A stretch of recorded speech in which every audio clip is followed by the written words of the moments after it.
Muchas gracias por participar de nuestro curso, La Última Generación. Iniciativa desarrollada por Baluarte y su Escuela de Entrenamiento Misionero con el objetivo de fortalecer su fe adventista y de proveer una orientación clara en su preparación espiritual como creyente que espera y anhela el pronto regreso de nuestro Señor Jesús.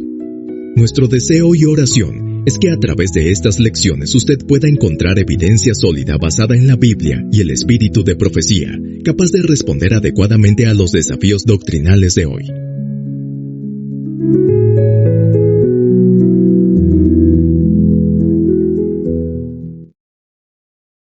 El tema de hoy, la última generación sin pecado. El concepto de pecado ha estado en el centro de las discusiones teológicas más importantes del adventismo desde hace varias décadas. Y no es un asunto menor, dado que hay implicancias cósmicas y teológicas enormes, dependiendo de la noción que manejemos. Desde el inicio del gran conflicto, la acusación del enemigo es que la ley de Dios no puede ser guardada por las criaturas, y la defensa o vindicación del honor de Dios es la demostración de que las criaturas sí pueden obedecer perfectamente esta ley divina.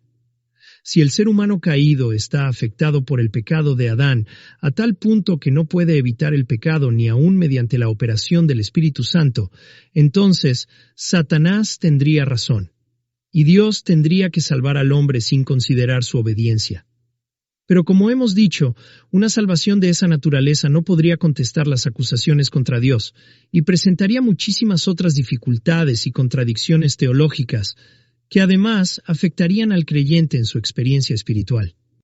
Si por el contrario, el ser humano caído en uso de su libre albedrío puede escoger someterse a Dios y ser capacitado para rendir una obediencia perfecta, entonces Dios sí puede demostrar ante el universo que Él es justo y que sus criaturas pueden guardar voluntaria y fielmente su ley. Sin duda, el concepto de pecado tiene una particular importancia para la última generación, puesto que en esta generación final se realizará la última gran demostración de lo que la gracia divina puede hacer por todo pecador arrepentido. Te invito a orar conmigo.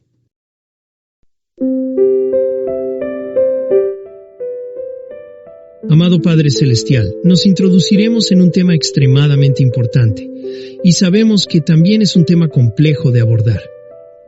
Pero te pedimos humildemente que nos ayudes a no añadir ni quitar nada de tu palabra de manera que la verdad pueda ser presentada en forma simple y clara.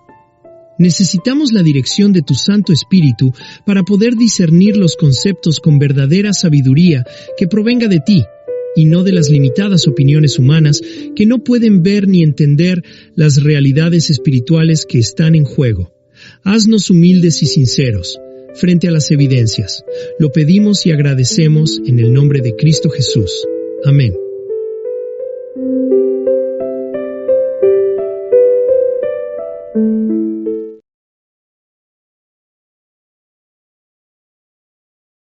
Con total seguridad, el concepto de pecado es uno de los temas que más revuelo está causando dentro del adventismo. Muchísimos seminarios y sermones se han estado predicando con relación a este tema. Y el consenso general ha establecido que básicamente hay dos posiciones en discusión. Una posición dice que la única definición de pecado es transgresión de la ley, mientras que la otra posición dice que pecado no solo es transgresión de la ley, sino que también nuestra propia condición pecaminosa. Ambos grupos entienden que producto de la transgresión de Adán, nacemos con una naturaleza caída o pecaminosa, es decir, con propensiones o tendencias naturales hacia el pecado, imposibilitados de guardar la ley divina por nosotros mismos. La diferencia está en que para el primer grupo, las tendencias al pecado no son pecado en sí mismas, a menos que cedamos a dichas tendencias.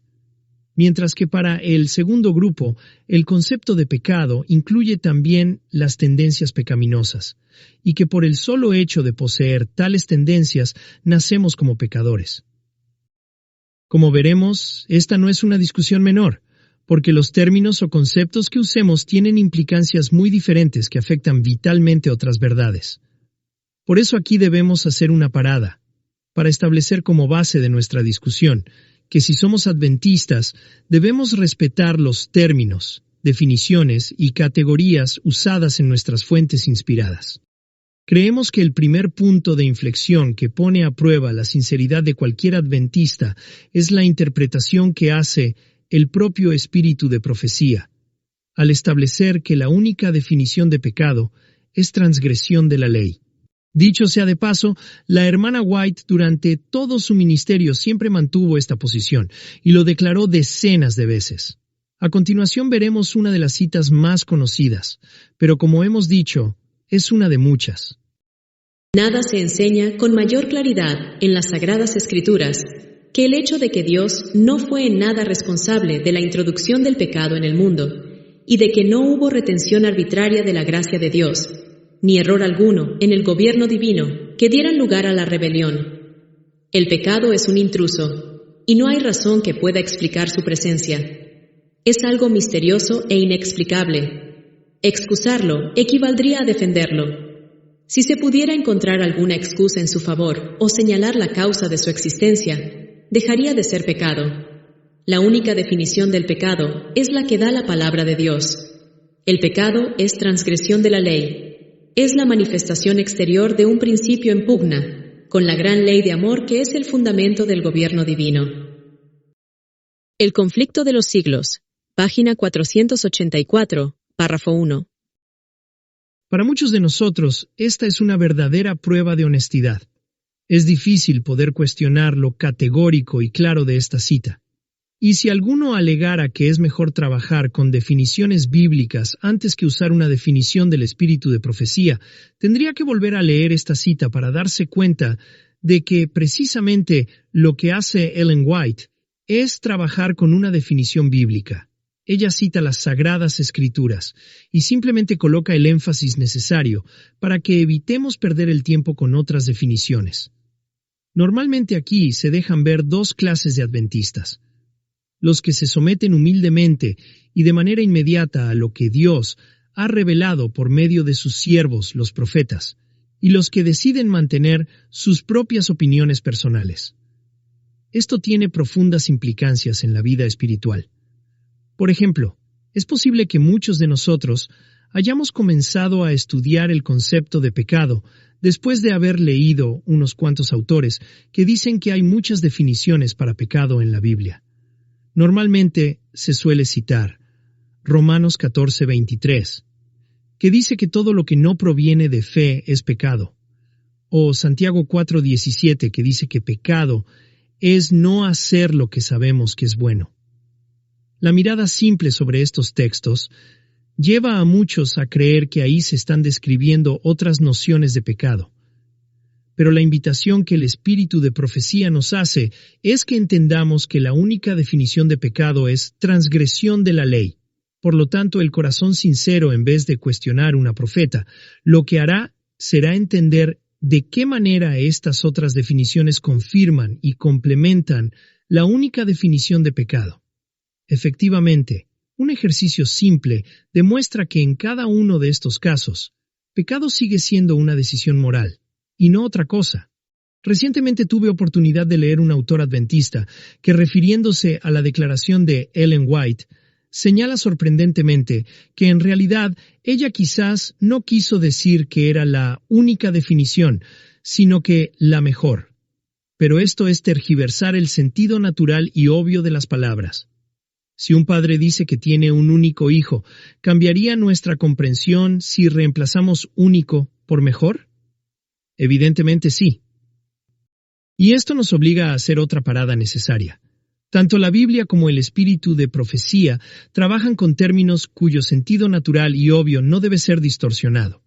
Tanto el Antiguo como el Nuevo Testamento usan distintos términos que se traducen como pecado, y algunos autores han intentado establecer como conclusión que incluso cuando leemos pecado en la Biblia, se puede estar refiriendo a muchas cosas diferentes, y no necesariamente a transgresión de la ley. Pero esto es también muy cuestionable, ya que un examen cuidadoso de cada uno de los términos utilizados conlleva en su esencia el apartarse del ideal divino, errar en el cumplimiento del propósito de Dios, o tomar decisiones fuera de lo establecido en la ley. En otras palabras, todo sigue siendo transgresión de la ley. Y quien corrobora fehacientemente esto es el apóstol Pablo, quien hace muy bien al señalar que si no fuera por la ley, no se podría definir el pecado. De manera que pecado no puede definirse sino como una contravención a lo dispuesto en una normativa previa. Del mismo modo que un delito no podría definirse como delito si una ley no lo tipificara como tal. ¿Qué diremos, pues? ¿La ley es pecado? En ninguna manera. Pero yo no conocí el pecado sino por la ley, porque tampoco conociera la codicia, si la ley no dijera, no codiciarás. Epístola a los Romanos, capítulo 7, versículo 7. La Biblia en realidad aporta abundante información como para entender con claridad qué es pecado. De hecho, a la luz del santuario, el pecado siempre es transgresión de la ley y no otra cosa. El santuario ilustra los principios fundamentales de la salvación y exige como condición el arrepentimiento. De modo que podemos establecer una conclusión lógica. Dado que no podemos arrepentirnos por haber nacido con una naturaleza pecaminosa, es evidente que para Dios nuestra naturaleza pecaminosa no es pecado. Y esto es consistente con Ezequiel 18:20, que señala que el pecado no se hereda. El alma que pecare, esa morirá. El Hijo no llevará el pecado del Padre, ni el Padre llevará el pecado del Hijo. La justicia del justo será sobre él, y la impiedad del impío será sobre él. Como vemos, el pecado engendra una responsabilidad individual, y esta responsabilidad no es heredable. De modo que mal podríamos nosotros pensar que heredamos el pecado de Adán. Si no heredamos el pecado de nuestros padres, mucho menos lo heredaremos de nuestros primeros padres. Esto no solo es lógico, sino que es justo. Dios mismo no sería justo al inculparnos por un pecado que no hemos cometido. Por lo tanto, el pecado tiene que ser necesariamente una decisión personal. Y a menos que experimentemos el genuino arrepentimiento, no podemos ser perdonados. Cuando el espíritu de profecía provee una definición, tal definición no puede ser menos que bíblica, pues de lo contrario carecería de una de las características fundamentales que distinguen a los profetas, y que es que todo lo que declaran debe estar en armonía con lo que escribieron los profetas anteriores. Por lo tanto, la hermana White habla con autoridad profética cuando dice que la única definición de pecado es transgresión de la ley. Y al hacerlo, es evidente que ella precisamente quiere advertirnos y protegernos de estas otras interpretaciones que se han estado introduciendo dentro de la cristiandad. La idea de que nuestra propia naturaleza pecaminosa es pecado proviene de Agustín de Hipona, un monje católico del siglo IV, que desarrolló la doctrina conocida como pecado original. Agustín, inspirado por la filosofía de Platón, creía que, producto del pecado de Adán, todo ser humano nace con culpa heredada, y por eso enfatizaba el sacramento del bautismo de infantes, para limpiar ese pecado original. Además, creía en la depravación absoluta del ser humano, que le impedía lograr la perfección moral en esta tierra. Para él, el ser humano, mediante la gracia, podía resistir hasta cierto punto, pero jamás abandonar completamente del todo el pecado. Lamentablemente, esta comprensión agustiniana se proyectó a toda la cristiandad, incluso en la obra de los grandes reformadores como Lutero, fraile Agustino, que acuñó la conocida frase simul justus et peccator, es decir, al mismo tiempo justo y pecador. Lutero sostenía que, a través de la fe en Cristo, los creyentes son declarados justos ante Dios, es decir, por una justificación meramente forense, pero siguen siendo pecadores en su naturaleza humana. En otras palabras, los cristianos son considerados justos por la gracia de Dios a pesar de sus pecados. El asunto es que una comprensión tal no armoniza con lo que la Biblia realmente enseña acerca de la salvación. La Biblia dice que para que seamos perdonados, tenemos que experimentar el arrepentimiento y la conversión. Y nuestra hermana White, en El Camino a Cristo, señala en su página 23, párrafo 2, lo siguiente.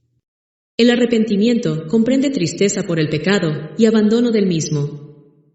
Para ser salvo se necesita fe, pero esta fe implica arrepentimiento, y el arrepentimiento comprende tristeza por el pecado y abandono del mismo.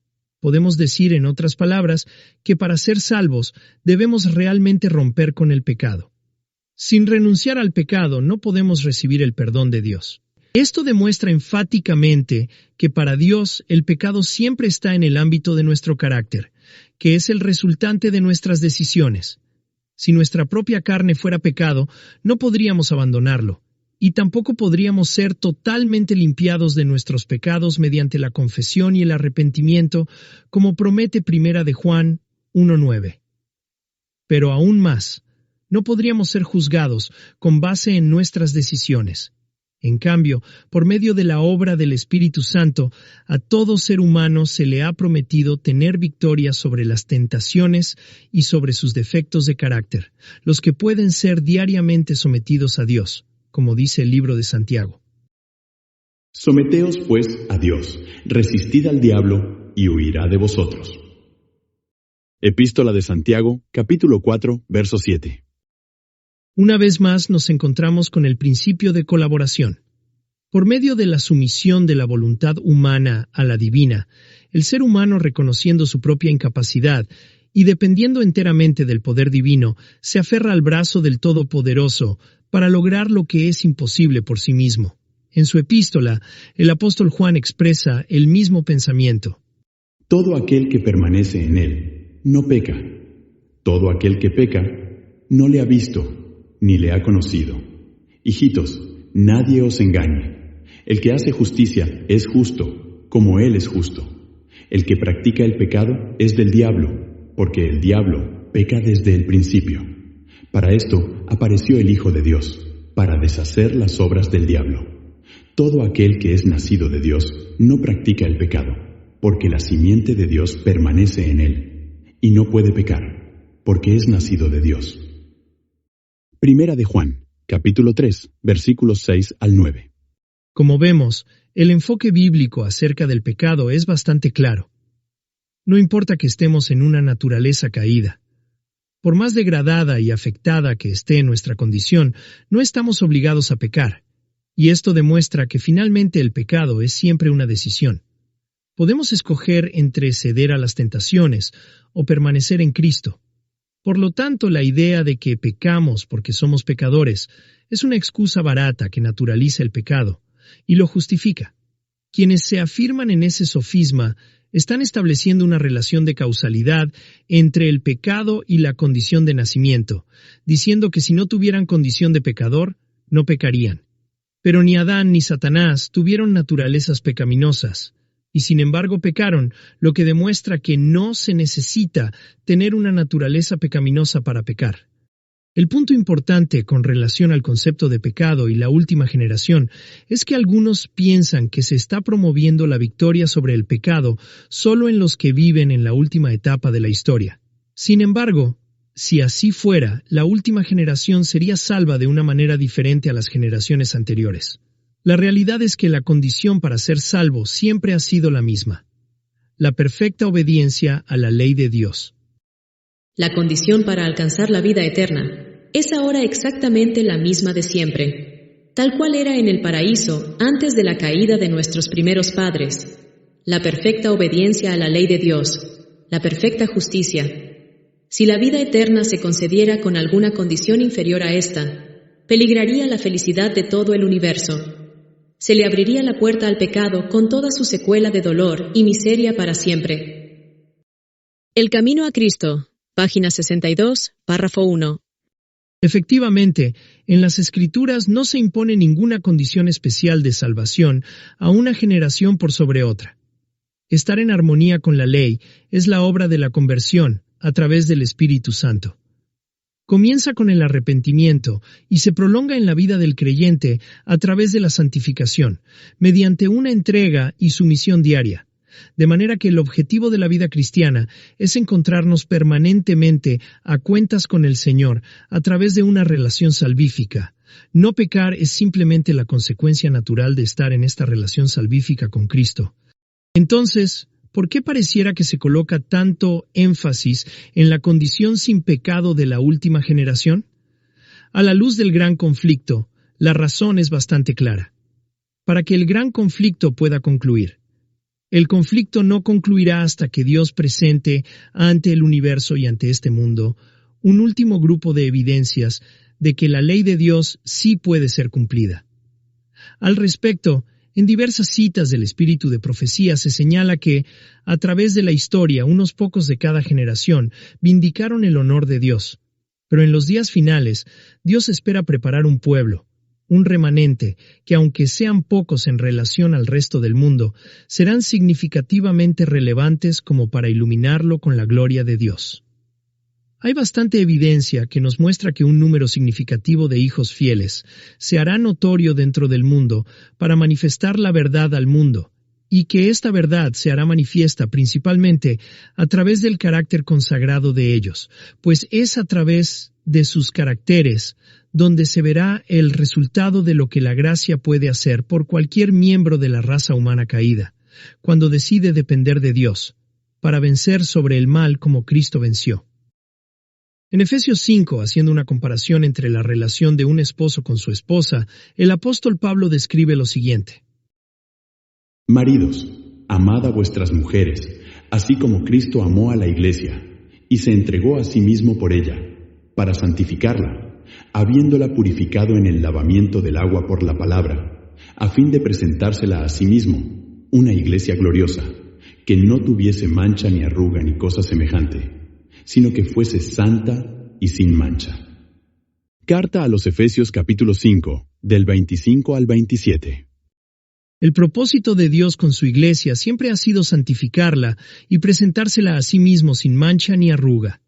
Pero las profecías describen que habrá un grupo hacia el final de la historia que representará precisamente a todas las generaciones anteriores, presentándose ante Dios como una muestra de aquellos que a través de la historia decidieron no contaminarse con el mundo y vencer sobre el pecado por seguir al Cordero.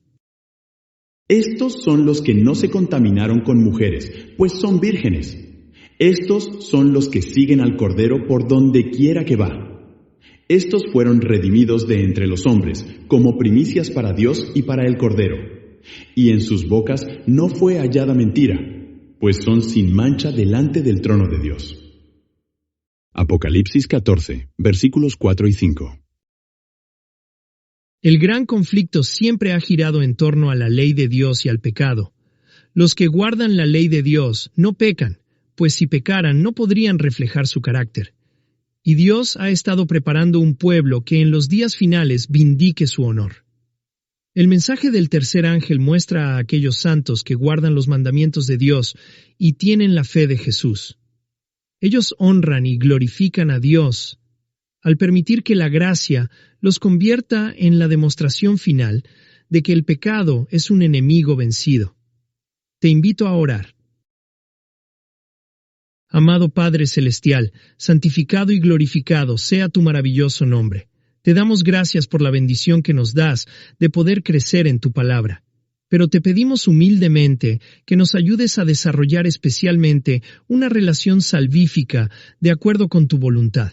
Queremos ser parte de aquellos que la Biblia dice que siguen al Cordero por donde quiera que va. Queremos ser limpiados de nuestros pecados por tu sangre y poder manifestar a otros el poder de tu gracia. Ayúdanos a comprender diariamente que no necesitamos pecar, que cada día podemos depender de ti, y que a través de tu Santo Espíritu podemos ser modelados conforme a tu semejanza. Lo pedimos y agradecemos en tu santo nombre y por los méritos de Jesús. Amén.